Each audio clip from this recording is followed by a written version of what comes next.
Welcome, everybody, to episode 148 of WordPress Weekly for Friday, May 16th, 2014. I'm your host, Jeff Chandler, joined by Sarah Gooding, and we're going to get you caught up on some of the news today. And we also have David Bissett, who's one of the organizers of WordCamp Miami.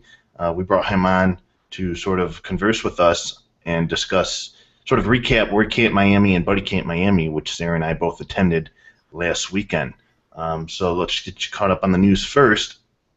It turns out that more than 97% of updates to WordPress 3.9.1 were automatic. Last week, 3.9.1 was released. In fact, WP Tavern was upgraded automatically while I was 30,000 feet in the air. And when I landed, I was happy to see that WordPress Tavern still worked.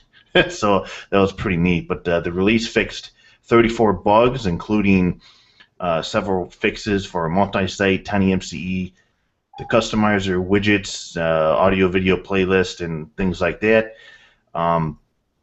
Andrew Nason, who's one of the lead developers of WordPress, reported that in the 7 minutes between starting 3.9.1 updates and writing the release post, WordPress had performed approximately 68,000 background updates.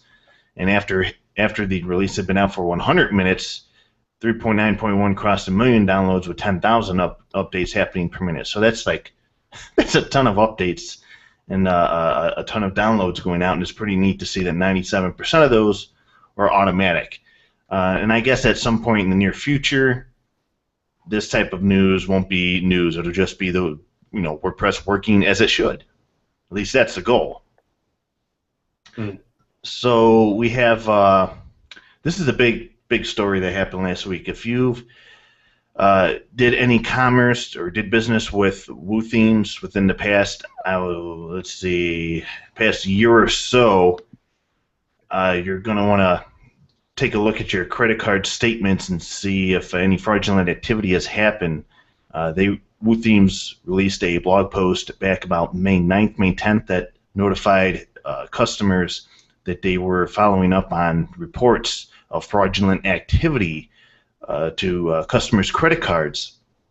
And according to a follow-up blog post, they said that customers who purchased after November 27, 2013 up until May 8, 2014 are suspected to be affected by the breach. They've contacted all of those customers within that time frame. They believe that the sophisticated criminal hackers had intercepted some credit card details between the checkout processor and the off-site credit card processor, so between the checkout and the off-site credit card processor. It sounds to me like some sort of man-in-the-middle attack, but nothing has been confirmed yet.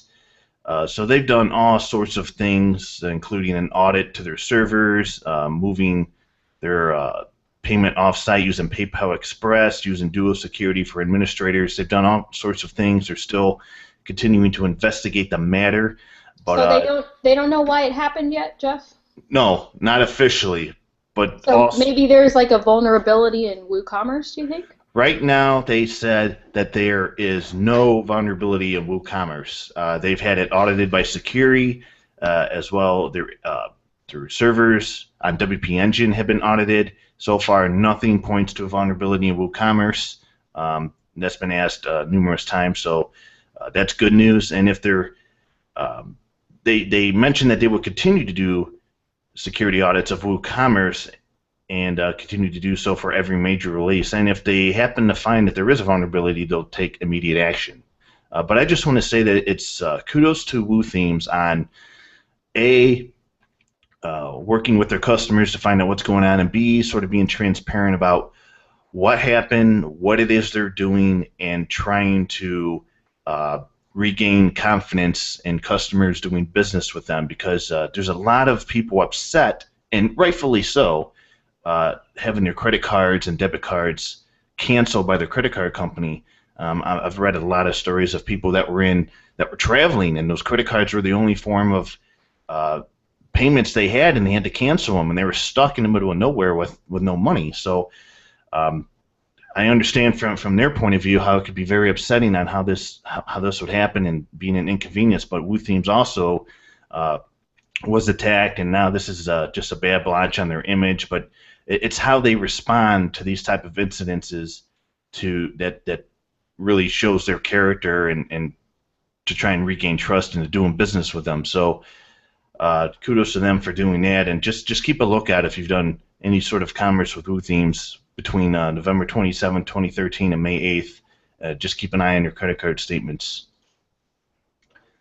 Let's see here. Next, the ability to anonymously comment or complain about WordPress may soon disappear. They call it, I'm not sure if the K is silent, but they call it, I would imagine so, vetching or kvetch, which is a Yiddish word and is defined as a nagging complaint. And we have, I've kvetched before numerous times. In fact, I do every week, it seems like. Oh, yeah, okay, so you're agreeing. So now I have a new word I can share with my wife? Well, yeah, it does sound similar to a word that rhymes, but it has a different meaning, but we won't go into that. All right, sir. So the kvetch form was introduced in WordPress.org in 2007. What it did is it provided users an opportunity to anonymously tell developers what it was about WordPress that ticked them off. And every time the page is refreshed, you would see a new entry. Well, as it turns out, according to Scott Riley, who did some analysis, only 147 entries were approved to be displayed on the site, and the entries were only from January 9, 2007 to January 11, 2007. So all these years, there's only been 147 entries that have been rotating through on the site. That's a tragedy. Yeah, I couldn't believe these stats. And then the queue contains 31,000 entries that have not been approved, and 4,000 of which were from the last 6 months. So after sharing that data, Samuel Sidler had recommended in the ticket that brought about this data, recommended that the ability to kvetch just be retired. And I'm a bit sad about that, because I think in a way it's a good idea, and I think there's some valuable data that could be gleaned from this, because A, it's anonymous, and B, there's always something in WordPress that ticks people off. And as long as you confine the scope to just WordPress and not talk about themes or plugins, I think it would just be one of those extra data points that you could view to see just what about WordPress is making people mad. And I'm not sure. Sarah, have you ever kvetched or vetched about WordPress, or did you ever submit anything there? I'm not sure. I may have years ago, but I probably just assumed that I was deleted or whatever, because it obviously didn't show up there. But I hope that they don't lose all of those. Like, I hope they're not just deleted, because I think there's some value in those.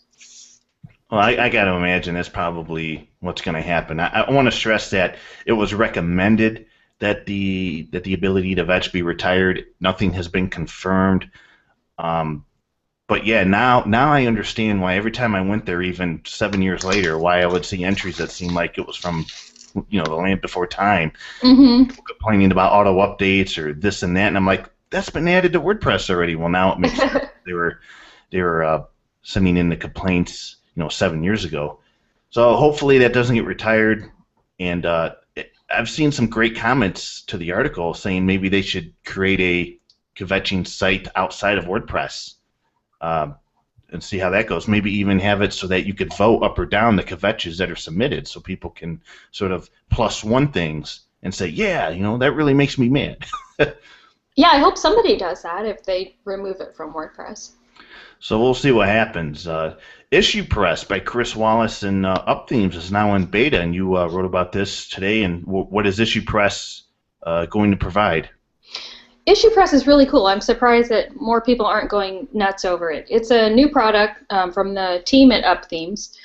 It allows developers to provide public support for private GitHub repositories. So they don't have to share their code out there, but they can still let people submit issues to the issues queue.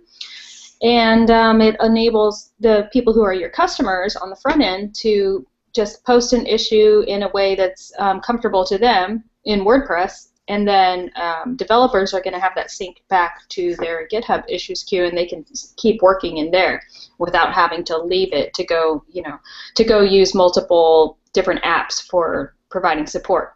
So this is a really cool brand new tool that's going to be available probably around August if they can deliver on their time frame. And I think one of the coolest things about Issue Press is, like you said, customers can use an interface they're familiar with, the front end of WordPress, via a page, and the developer can use an interface they're familiar with, GitHub. You don't have to intertwine the two, and that just sounds like really cool to me. Yeah, it's pretty awesome. So look forward to that. Can people sign up to the beta? Is that public beta? Can people sign up to it? Yeah, you can sign up, and then you'll be able to download it and try it out right now. I think it's going to be free during the beta, and then afterwards they're going to put a price tag on it once they officially launch. But right now, if you want to check out the application, you can just sign up to be a beta tester, and then you'll be able to download it and install it. I did that earlier this morning, and I was really impressed by how it works. Awesome. You can sign up at issuepress.co if you're interested in signing up to the beta. And speaking of BuddyCamp and WordCamp Miami, AppPresser debuted the AppBuddy mobile app at BuddyCamp Miami, and we were there on the scene, and you had a chance to interview Brian Messenheimer on what the app does and sort of explain to us what it does. Basically, it provides like a native app experience for iOS or Android devices, where you can have your BuddyPress site on your device functioning in the exact same way, except appified, so it's a lot easier to use with your thumbs and fingers. So anyone who wants to get a native app for their BuddyPress site will be able to use the new product from AppPresser. And I think right now it's still being tested, but it should be, I think it's in a couple of weeks they should have it ready to go for everybody.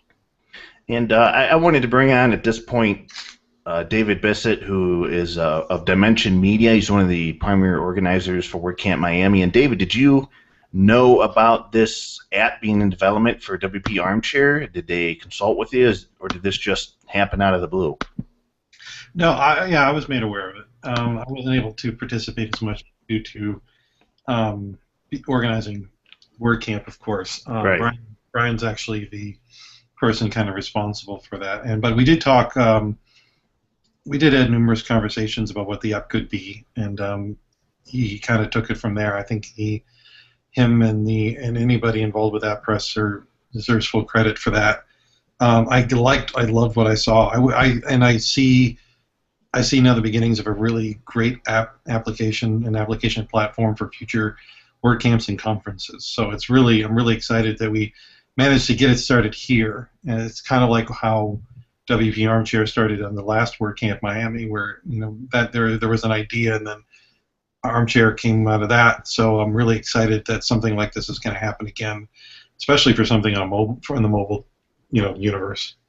Yeah, I'm wondering if I know with WP Armchair I was able to access it via the iPhone hookup to the WordPress site, but I needed an account. So I'm wondering if users will still need to have an account or through the AppBuddy, to share photos or pictures of the event, or if everything, or no, because everything will be shared in the public domain using the hashtag. Yeah, I was maybe it's confusing now because there's probably I was referring to the actual website. If you go to wcmia.wparmchair.com, that's what I was talking about. Like what came out of last year's WordCamp Miami was that stuff, and that was still, the website itself was still sucking in the media. So we had 36,000 tweets, for example, that we sucked in for archive purposes, and something along the lines of 1,500 images that everybody was posting to Instagram and Twitter. So, so we have that in addition to the app as well. It's going to be more seamlessly integrated, I guess, as time goes on. And Sarah, you says AppBuddy will make it possible for anyone to launch a native app for a BuddyPress social network at a fraction of the cost. And I know Brian was mentioning that during his presentation. But you being a fan of BuddyPress, is that something that excites you? Would you like to see more BuddyPress powered sites with an app? Yeah, definitely. People, sometimes it's kind of hard for the social networking aspect of BuddyPress to take off, because people like to have profiles and that kind of thing, but they don't realize that it's not terribly easy to get everyone to start using private messaging and activity streams and groups and that. But if you can do that from your phone easily, I think that's going to help BuddyPress communities take off more as a popular, software to use to provide social interaction for people. So, whereas previously it would cost like $100,000 or, you put a price on it, whatever, for building a native app for both platforms, it's very expensive. So, a lot of people couldn't take advantage of that, even if they wanted to. But with AppPresser getting in the game, making it easy for BuddyPress sites to have their own native app, then, it's going to make this possible for a lot more people to take advantage of that. Yeah, what I like is the idea of push notifications via the activity streams. I think that would be neat. Yeah. So you could take, if you're interested in that, you can visit WPArmchair.com. There are links to the app stores for both Android and iOS. It'll be in beta. It'll be out of beta within a week or two, so we'll see what happens. And pretty cool, neat little app, another example of what AppPresser can do.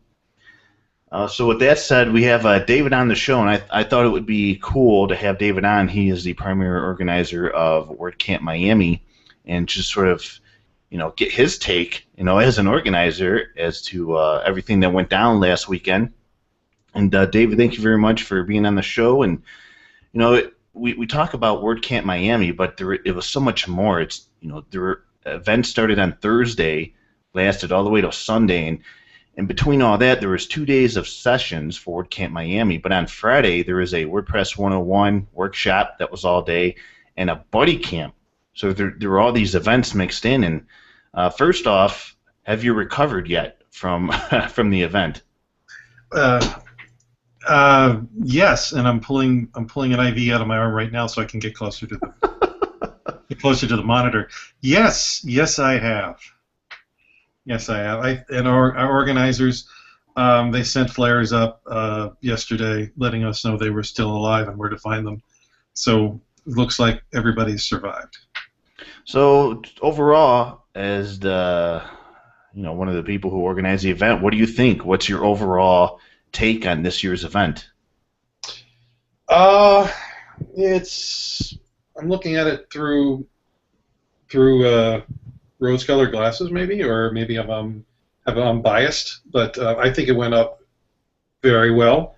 I think a lot of things considered, that we had a new venue, that we had like 50% more ticket sales than last year, that we, I don't know where the final numbers would lie, but I would imagine having more than 750 people at a WordCamp probably can make us one of the larger ones of the year. If you take all that into account, and considering the cops weren't called, there was no medical emergencies, and things went rather smoothly. People have said they had a good time, so then I guess it must be a win. But we're sending out the feedback forms right now, and so far I like what I see, and I agree with a lot of what I see. So I think overall, I think it was a big win, and actually maybe even went smoother than last year, which was technically a smaller attendee event. Sarah, you our own Sarah Gooding actually participated in the Buddy Camp. She had the first presentation of the day, and what are your thoughts on an entire event dedicated to the BBs? Oh, Buddy Camp, it was awesome. It was a great experience. I was really, really happy to see, almost most of the people from I think 150 people were there. Almost all of them were new to BuddyPress, except maybe, a dozen or so. But most of the people were just trying BuddyPress for the very first time, checking out the features and asking a lot of great questions. So that's very encouraging to see, the love of BuddyPress expanding and people discovering it for the first time. Yeah, for someone like me, this is the first time I really had a chance to see what BuddyPress is capable of, and I had a chance to look at all the different things on the back end of BuddyPress, and I thought it was a great idea of you having the BuddyPress demo site. But what did we learn from this event regarding the demo site? Well, don't have a big breakfast first. Since it was a demo site, I had a different password set up on there than like what I would use on another site that I'm logging into all the time. And it was hosted on WP Engine, so they have a lot of extra security stuff going on there. And I put the wrong password in 2 or 3 times, and then it locked me out. But it wasn't just me, it locked out like the entire IP address for the whole location. Wah, wah, wah. So that was really embarrassing. And we were all locked out together though. So yeah, we had to actually go in the database and I think clear out the IP addresses just manually, just to get everybody. Mm-hmm. But I mean, yeah. But if you think about the way it works, that's really the way it's supposed to.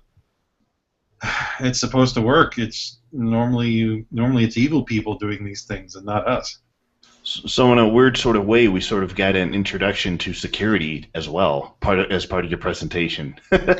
Yeah, I guess so. It all worked out in the end. Some people were able to resolve the issue within a decent amount of time, and so we just talked about BuddyPress in the meantime, what it can do and how to use it. Well, I just thought it was really cool because instead of having slides and saying this is what you could do, you had the demo site and you're saying, look, here's groups. Here's how you create a group. This is where you go. This is what you do. And it was just, for me, it was a lot easier for me to sort of understand, what you're doing and what BuddyPress is capable of, watching you do it and seeing the results on the screen versus just, a static slide. Mm-hmm. And I don't know if, David, if you've had early feedback yet, but have a lot of people commented on the fact that they enjoyed seeing the live BuddyPress demo site? If the ratings for Sarah's presentation in our feedback forums are any indication, then they must have enjoyed it, because that's. How about that? Yeah. How about that? I know. First thing I've said that's been really clear and understandable and not with a joke. But I'm serious. She's got very good marks so far with our feedback form. So I would think that would be a lot attributed to the fact that her presentation and the demo site worked hand in hand to get the message across. So there's 770 attendees at the WordCamp event. Describe to us some of the logistics that went into putting on this event. Logistics. Yeah. Well, there's a lot. I mean, obviously, we started months and months and months prior to this, and we have different people for different roles, and we take one section at a time, and we've kind of done this before. We've done a similar setup before, so we kind of been through. We have a buddy camp on Friday and this sort of thing, and thanks to our amazing organizers and volunteers, we were able to break up the work and do it in such a way where it didn't kill any of us prior to the event. So we had somebody in charge of the volunteer coordination, the after parties, we had a couple people for the after parties, so imagine. Yeah, we put a lot of emphasis on after parties, apparently. We also had people for the scheduling, for the speaker coordinator. I was acting as lead speaker coordinator this year, and so that allowed me to actually not just sit back and open up the the call for speakers, but we actively went out and asked specific people in specific groups if they would like to speak, and not just to get them in the pool of response, or the pool of the applications that we had to review. So it wasn't a sure thing for anything, but we wanted the pool of speaker applications to be more varied and more. What's the word I'm looking for here? I'm still tired, apparently. For variety, to have a little more variety in them, and we reached out to a lot of people, and I'm glad we did, because we got quite a number of first-time speakers. We also had one of our youngest speakers at WordCamp Miami speak, Anna Tuttle. She was 14. Wow. She spoke after lunch on Saturday. And I thought her presentation was pretty good, not just the presentation itself, but I personally think there should be more of the younger, the next generation speaking actively at WordCamps. And I'm glad we were able to include her in our session schedule on Saturday. So, speaking of youth at WordCamps, WordCamp Miami had a WordCamp for Kids workshop that Sarah Gooding, Tammy Lister, and Catherine of Automatic and Noel Talk and some other people helped organize and volunteer. And Sarah, sort of give us your take on managing that workshop for kids. What were your impressions, and what did you see? Oh, it was a great experience. The kids were really excited. to start publishing, and I was pretty surprised by their reactions.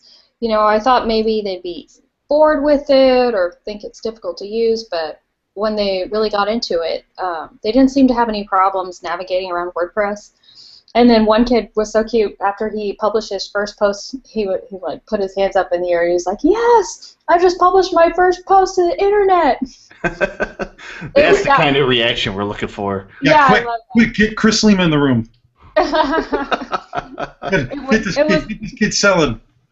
Yeah, it was awesome. So we had a great time.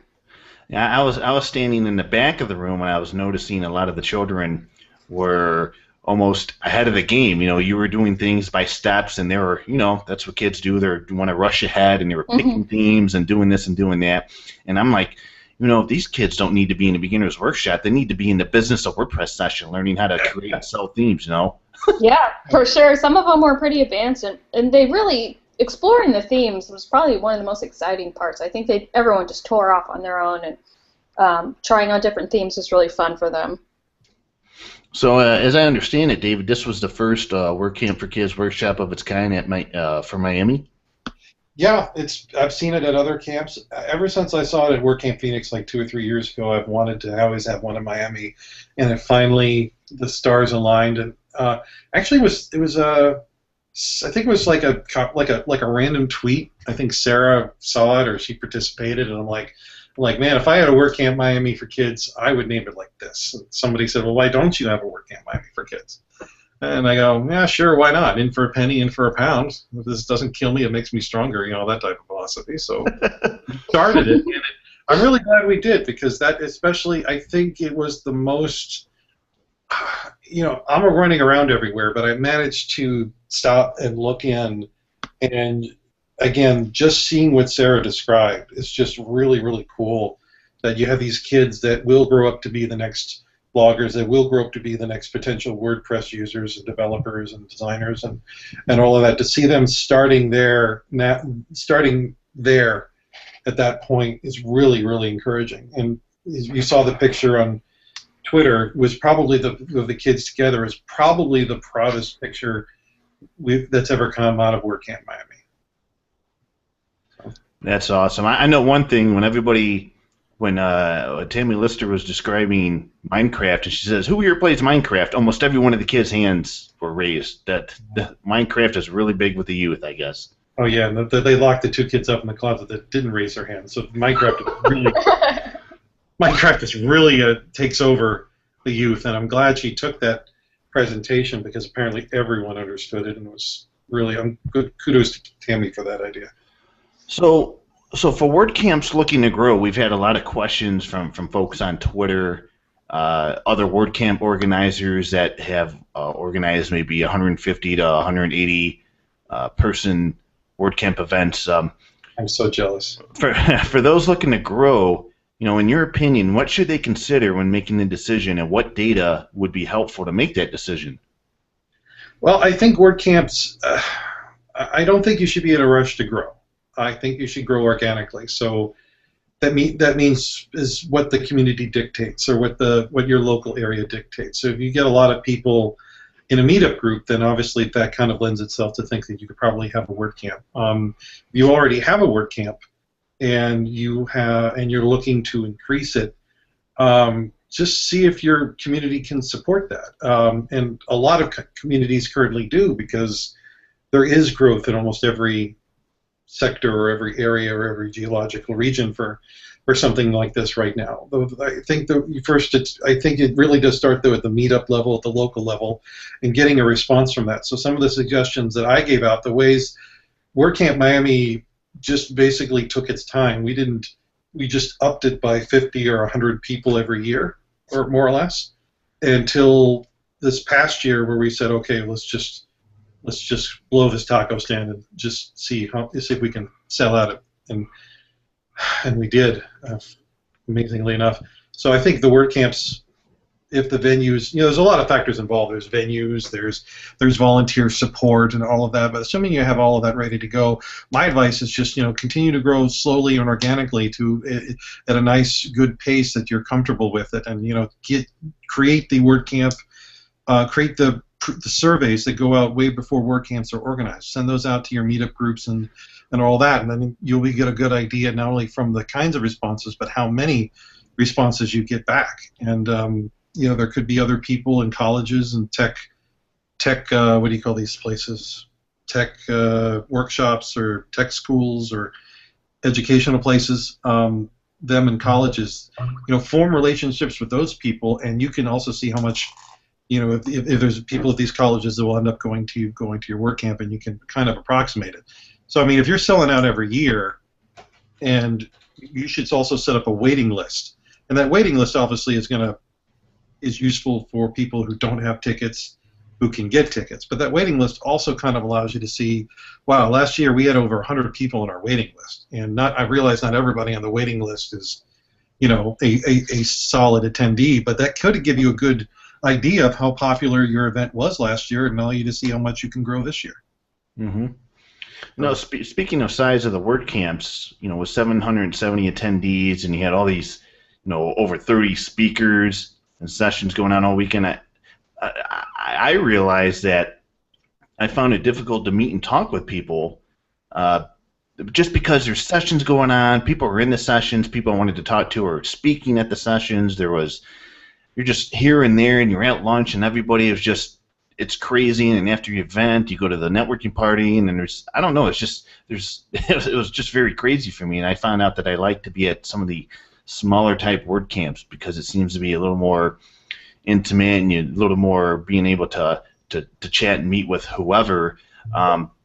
What advice do you have for larger camps to encourage, let's say, more networking time? Yeah, that is always a challenge for larger WordCamps, and I sympathize with you because I'm pretty much the same way. It's like the less people that exist, the more people I can possibly talk to. I think we dodged a little bit of the bullet this year because of the venue at WordCamp Miami. There was actually a social, like, couches in front of the doors that led to the ballrooms for the session. So you could have just hanged out there, and you really wouldn't miss anybody too much. But having social, the bigger you are, the more important it is to provide networking for your attendees. Let's be honest, there are some people that already don't have a problem socializing no matter what size of the WordCamp. Right. You saw those people a lot at WordCamp Miami. There was people that were socializing no problem. So those people are pretty much take care of themselves. People, if you're a WordCamp organizer, if you're especially for one of a larger group, you need to create opportunities for those that maybe this is their first WordCamp or they're a little more timid socially. So you try to create a relaxing environment.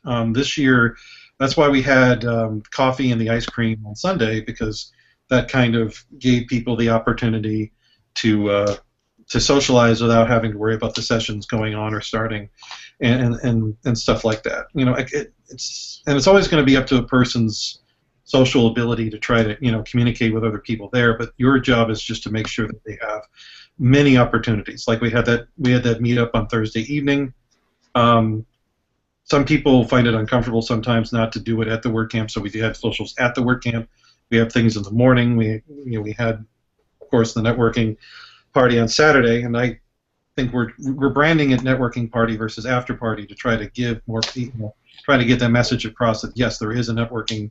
This is primarily for networking and for meeting other people than having other dancing and drinking or whatever it is that people associate after parties with. Yeah, but it is a challenge. The larger the WordCamp you are, the more difficult it is, and we encourage I think it's just more of encouragement of creating these pockets of networking capabilities, like stopping trying to stop the session on Sunday just to give us a half hour just to relax and have some ice cream and no pun intended, chill out.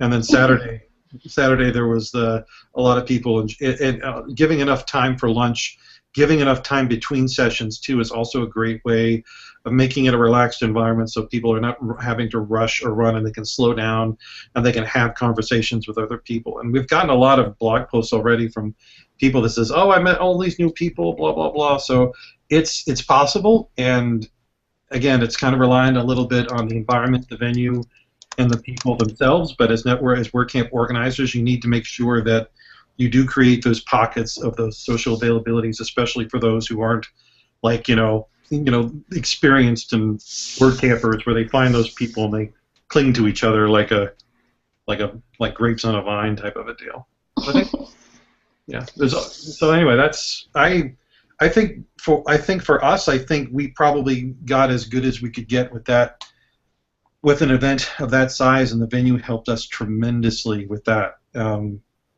With being able to section off social and session, but still have them close enough so that people could intermix. Mm-hmm. So part of what kept the event really well organized and kept people on the same page were those text message updates that you sent out. How do you set those up as a WordCamp organizer? Did you use a special service? MailChimp has a service called Gather. You'll have to Google it because I'm not sure how well they expose it, but it's a really great service I recommend for all WordCamp organizers. Basically, what you do is you set up you pick a phone number, and MailChimp uses that phone number to send out and receive text messages, and you can create a sign-up form so people on your conference can sign up for it, and then you can send out one text message to that group. And then you get to pick a date, let's say May 25th, that once that date passes, the service is disabled, and you don't have anyone else's phone numbers. MailChimp has them until it deletes them, and it's a really nice protective service. And we actually had 3 of them. We actually had one for the general attendees, messages to get to the general attendees, like if ice cream was late or something along those lines. We had one for our volunteer core, so we could say, hey, listen, there's some heavy boxes here. Who can help us pick them up? And we had one channel just for the organizers. So we actually had 3 channels for that text messaging service. And wow. It really came in handy. It helps you avoid having to run around and try to yell and scream and try to find people and that sort of thing. That's awesome. Could have saved my marriage. I don't know. Yeah, but I recommend it. Look it up, read about it. It's a pretty cool service, and it's very inexpensive. I think you buy a number of texts or something like that. Whatever it is, I was still using the text from last year's WordCamp Miami, so it's pretty inexpensive. Mm-hmm. So that's the magic of text messaging. Great. Yeah. Jeff, are you still there? Yeah, I'm still here. I thought you had a couple more questions for David. Oh, okay. Well, I'll continue on my run. No, it's like I'm married. I'm used to not getting enough attention. It's fine. So do you plan on organizing WordCamp Miami next year for its 6th run? I don't. Let's see. My wife put you up to this, didn't she? She wants to know. Everyone wants to know. I honestly was 50-50 on retiring after this because I didn't think it was going to run this smoothly, and everybody says, "Oh, you're automatically going to have another one, aren't you?" And I'm like, yeah, okay, just keep moving. I would probably guess yes in some way, shape, or form, but I'm not sure if it's going to be the same event. We're obviously not going to get any bigger. I don't want to get any bigger. The sad part is we could get bigger if we wanted to. The waiting list this year was just as populous as the one was last year. But I'm kind of feeling that I want to try something new. I want to try something different, and I don't really know what that is yet. And eventually, I will come up with some sort of idea, and who knows? Maybe it will be the same event. But definitely, we want to try some different things. And there is that nice aspect of having smaller WordCamps. Now that we've proven that we can have a large event and have the largest of events, maybe there is a way to change things up a little bit. And I'm not really sure yet what that is, but I'm open to something different. So I would imagine next year there would be a WordCamp Miami in some form, and it's just a question of whether it's going to be a big, large event or smaller events or along those lines. We've actually had talk about like a developers like spa retreat type of camp. Ooh. That sounds fun. Yeah, see, I knew you wouldn't raise your eyebrows. I don't know. We're probably around some ideas, and I don't know. At the end of the day, maybe we'll have the same large WordCamp, but change some of the social aspects of it. But for now, I think it's a pretty good chance that we'll have if all the other pieces, if we can get the same venue and all that, then we'll have a pretty good chance of doing it next year too. I think I have to at this point. I think people are starting to threaten me if there isn't another one. Yeah, they might protest. Yes, protest. That's a good word. So are there any behind-the-scenes stories that you care to share about challenges that you guys had to overcome during the event that maybe nobody knew about because everything was running, it looked like it's running smoothly, but you had this big hurdle in the background to overcome? Why would I make that public? It's like somebody almost died. Let's tell it on a radio show a week later. Yes. There wasn't. Well, there is. I will say one thing. You're mentioning the Gen Milo that you guys, for the event this year, that you did a lot more planning when it comes to backup speakers. So you guys didn't have to do things at the last minute. Everything was sort of planned in case you had to, initiate the plan. I think that worked out well for you guys. Yeah, we even had a cheat sheet. All the organizers had a cheat sheet of all the phone numbers of all the other organizers, of all the volunteers, of all the speakers. So if a speaker was late or we couldn't find someone, we could reach out to them, at least call them or text them. That was something that we found immensely helpful. Realize that it's not drama, but it actually saved our butts a few times, having those phone numbers there. Reaching out to the WordPress Foundation for, there's last-minute credit card issues or something that got resolved, but we had that cheat sheet, so it wasn't a problem. We also had a dedicated line of registration for speakers and VIPs, which it's a great perk, but it's also a great way for your speaker coordinator to be able to tell when the AM speakers do check in and they're physically there. So by the time the opening remarks start, you know that you're ready to go for the next, at least for the next couple of hours, you've got your speakers there ready to go. So little things like that some of the stuff we've come up with before, and some of the stuff I was trying new this year, and other things were come up with other volunteers and organizers. These ideas really kind of just made things a lot smoother. And our volunteer force again was amazing this year. I think it took me 4 days on Twitter to thank the majority of the people, and I would still probably have to spend 4 more days thanking more people. It was that really made the camp right there. If we didn't have the volunteer stuff, it would have been hell. Or volunteer support, it would have been hell. One thing about Miami is you guys had so much swag to give away between the buddy camp glasses and the podcasting panel microphones and the stickers, the buttons, the tokens. I mean, there was the headphones, the Beats, and some of those items were, of course, in the speakers bags. But there was just so much swag to give away. How did you manage to get all that swag to give away to people? We had a 14-foot U-Haul truck. Oh. It was, it seemed a good idea at the time until I was swearing driving that truck in Miami traffic on Thursday night, swearing to myself. And you forgot the speaker bags. The speaker bags too. We actually, I don't know. Maybe it speaks out to the materialism of Miami. I don't know, but we had a lot of good support this year. We had a lot of new sponsors. We had a lot of good sponsorships, and some of that swag wasn't ours, by the way. That is other people's swag. So we don't go we don't tell Wiretree not to bring down shirts because I think we have at this point we have so many WordPress T-shirts. We're making drapes out of them down here, but it's everybody gets to collect what they get to collect. I noticed you said on Twitter like you've had enough of swag, apparently. Well, I mean, I've attended some of these work camps, and I come away with a bag filled with buttons and pens and this and bags, and just I'm accumulating so much stuff that it's like, wow, I just want to sign up and say yes, I want the T-shirt or the hoodie, but that's it. I don't want anything else. I want all the swag. You can just give it to me, Jeff. Yes, here's my address. Mail it to me after you're done. Did you see Michelle's picture? Did you see Michelle's picture? Yeah. It was all laid out, and it was like just this big spread. Like she robbed a Walmart. So, one of our last questions here before we wrap up the show. Some people want to know what marketing strategy did you use to hype up the event, if you used a marketing strategy at all. Well, I like to think for the most part there is no real marketing strategy because I suck at marketing. I really do. I mean, you should see my freelance business. It's really nice.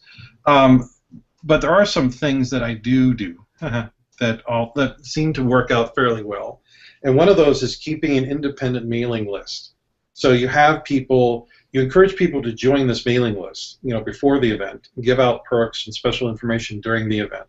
You encourage them people who missed the event or want to go to the next one to make sure that they're on this mailing list. So you keep pushing this mailing list, and right now we've had the mailing list I think since before 2013 WordCamp Miami, so it's like been 2 years.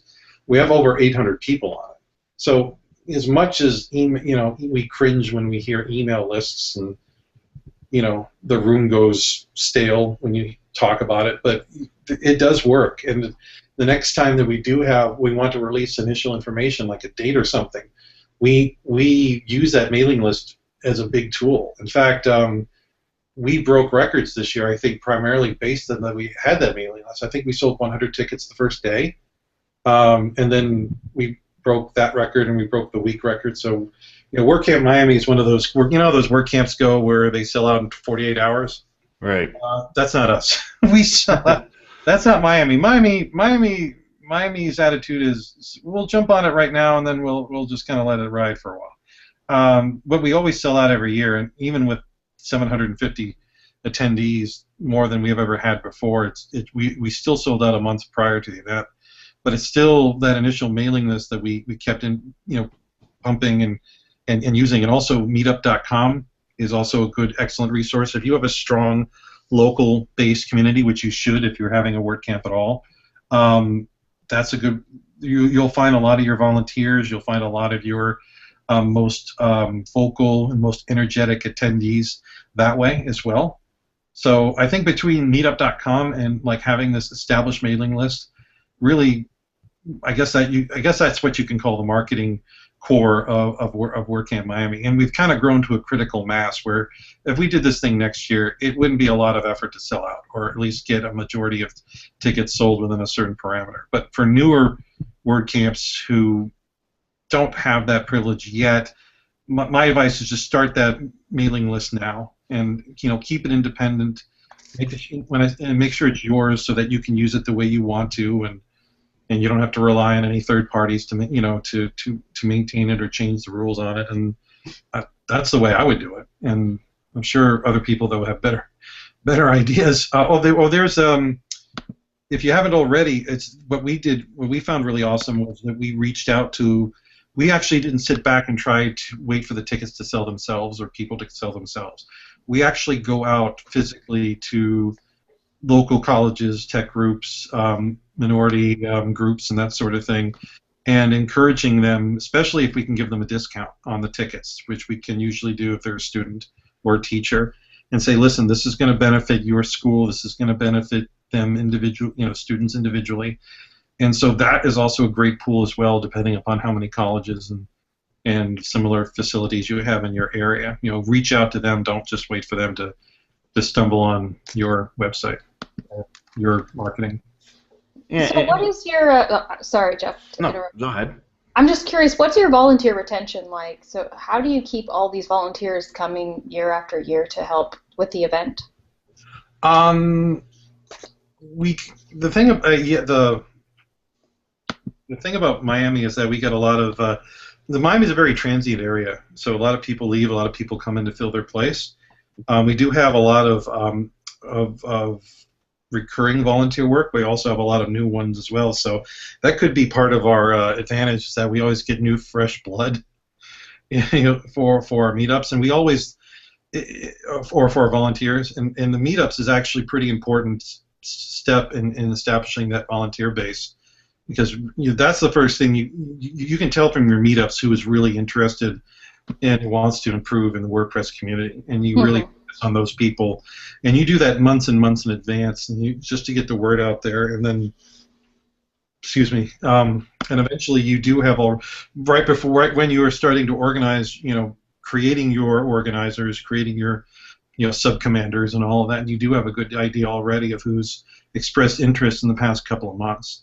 It's really just your your meetup, again, the meetups are just like the focal point of all that. And yeah, you can turn to people that were volunteers the year before and all of that. And you also should need to treat your volunteers pretty well. And sometimes it's a lesson I've learned, or I've tried to improve upon, because you're so used to the fact that all of this is a volunteer effort. So you're not making money. If you're an organizer, you're not making money off of this. Neither is anybody else, and you kind of just take it for granted that other people understand this completely. But if you do have the opportunity to, in some form, thanking your volunteers after the event, that I think that was, it's kind of like making them happy, or making them even happier that they've given back. Treat them well, because not everybody is everybody works very hard, and it's just nice to show some appreciation, even though it's supposed to be a volunteer open source community, everybody's pitching in type of a thing. So this year we actually got some of the volunteers, like a little gift when they left, and I think that's a good way of saying thank you. So don't take your volunteers for granted. If you're able to show them appreciation in some form too. Mm-hmm. That's very important. Yeah, I think in summary, just try and get your organizers to feel like they were a part of something special here with this event. Oh yeah, it was something special, right? So, David, first of all, awesome event. You guys did a great job. I remember seeing a quote by Mark Jaquith. He says, "This is one of the largest work camps with so many people, yet it's so chill." He said that? Yeah, he said that on Twitter. Really? I got to go back now through his Twitter feed, because usually I like to say morsels like that. And I think also a special shout out goes out to Saeed and Bata and Michael and all those guys, that all the other organizers as well. I really don't like being the focal point or the public focal point of WordCamp, because it gives you the impression this is like somebody said, "Oh, how's your event going?" I'd be like, if this was my event, I'd be dead. Like, what's vacation? The only vacation I would be taking after WordCamp would be 8 feet underneath the earth in a box. But there's so many people that don't get the thanks, and I just want to make sure that we're aware of those people. Especially Saeed does a great job with sponsorships and behind-the-scenes planning and all of that. And we had so many volunteers this year, so it really is a very good group event, and everybody should feel great that we have this great amount of people, and we'll hopefully have that same thing happening next year too.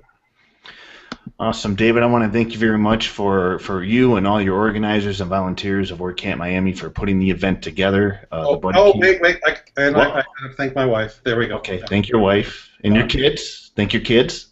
The wife's enough. Let's not get let's not get too crazy here. Yeah, that's not. And hopefully we'll see what happens for the 6th year anniversary, the 6th year edition of WordCamp Miami. We'll see what you have up your sleeve for next year. Thank you very much for being on the show today, and best of luck to you, and recover soon, 100%. Thank you. We'll see you guys at future WordCamps that are not run by me. Yes. So that's going to do it for this week's edition of WordPress Weekly. You can find show notes for the show on WPTavern.com, and you can follow me on Twitter at JEFFR0, and you can follow Sarah on Twitter at Polyplumber, POLLYPLUMMER. And we don't have a guest lined up for next week, but you never know. I'm working on someone special, and if that falls through, we'll let you know on the WP Tavern website. But until next weekend, have a safe weekend, everybody.